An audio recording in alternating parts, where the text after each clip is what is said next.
So আর মাত্র ৪৭ দিন তারপর শুরু হতে যাচ্ছে ফুটবল বিশ্বকাপ ২০২৬। আর বিশ্বকাপের ইতিহাসে কেবলমাত্র একটি দল আছে যারা বিশ্বকাপের প্রতিটি আসরে অংশগ্রহণ করেছিল। দলটির নাম হচ্ছে ব্রাজিল।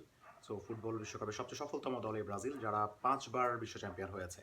যাদের নিকটতম প্রতিদ্বন্দ্বী হচ্ছে জার্মানি, ৪ বার বিশ্ব চ্যাম্পিয়ন।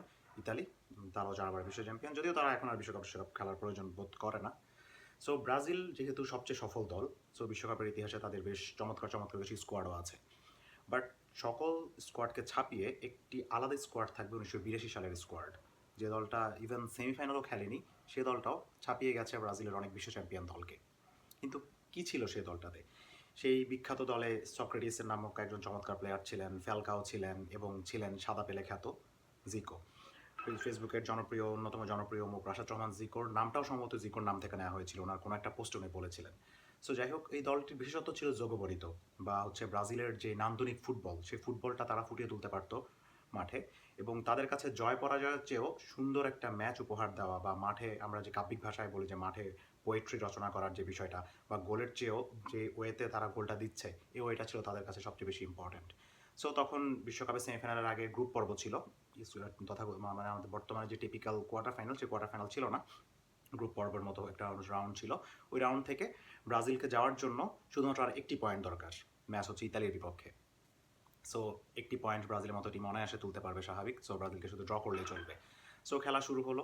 খেলা শুরুতেই রসির গোল, ইতালি ১-০ গোলে এগিয়ে গেল।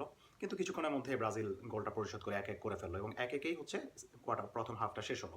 সেকেন্ড হাফ শুরুতে আবারও ব্রাজিলের ডিফেন্সের একটি ভুল পাস থেকে রসি তার দ্বিতীয় গোল দেন, এবং ৬৮ মিনিটে ব্রাজিল আবার সমতা ফিরিয়ে আনে। তো মাত্র আর ২২ মিনিট রয়েছে। ২২ মিনিট যদি ব্রাজিল হোল্ড করে থাকে, তাহলে ব্রাজিল সেমিফাইনালে চলে যাবে। বাট নো, ব্রাজিল হোল্ড করার খেলা খেলে না। ব্রাজিল জয়ের জন্যই খেলে সবসময়, গোলের জন্যই খেলে সবসময়। বাট এবার তাদের এই ফিলোসফি তাদের কাল হয়ে দাঁড়ালো। ৩ নাম্বার গোলের দেখা পেয়ে গেলেন রসি মাত্র ৭৪তম মিনিটে। এর বাকি আর ১৬ মিনিট, এই ১৬ মিনিটে ব্রাজিলের পক্ষে আর গোল দেওয়া পসিবল হলো না। তো সবার জন্য একটা শকিং মোমেন্ট ছিল এটা, যে জিকো, সক্রেটিস, ফ্যালকাওদের এই চমৎকার ব্রাজিল সেমিফাইনালটা খেলতে পারলো না। তো এটা গল্প আছে যে ড্রেসিং রুমে সবাই খুব আপসেট হয়ে বসে আছেন, এবং সক্রেটিস তখন বললেন, টুডে ফুটবল ডাইট।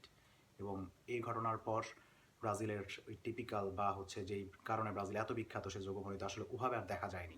পরবর্তীতে যদিও ব্রাজিল ২ বার বিশ্বকাপ জিতেছে, বাট ওভাবে আর দেখা যায়নি। আর রিসেন্ট ইয়ারে ব্রাজিলের সর্বোচ্চ সফলতা তো হচ্ছে সেমিফাইনাল খেলা নিজের দেশের মাটিতে, যেখানে জার্মানির সাথে হাড্ডাহাড্ডি লড়াইয়ে ৭-১ গোলে ব্রাজিল ম্যাচটি হেরে যায়। সো দেখা যাক এবার ব্রাজিল তাদের যোগমণি তো আনতে পারে কিনা, যদিও আমি জানি যে তারা আনতে পারবে না। সো দেখা যাক।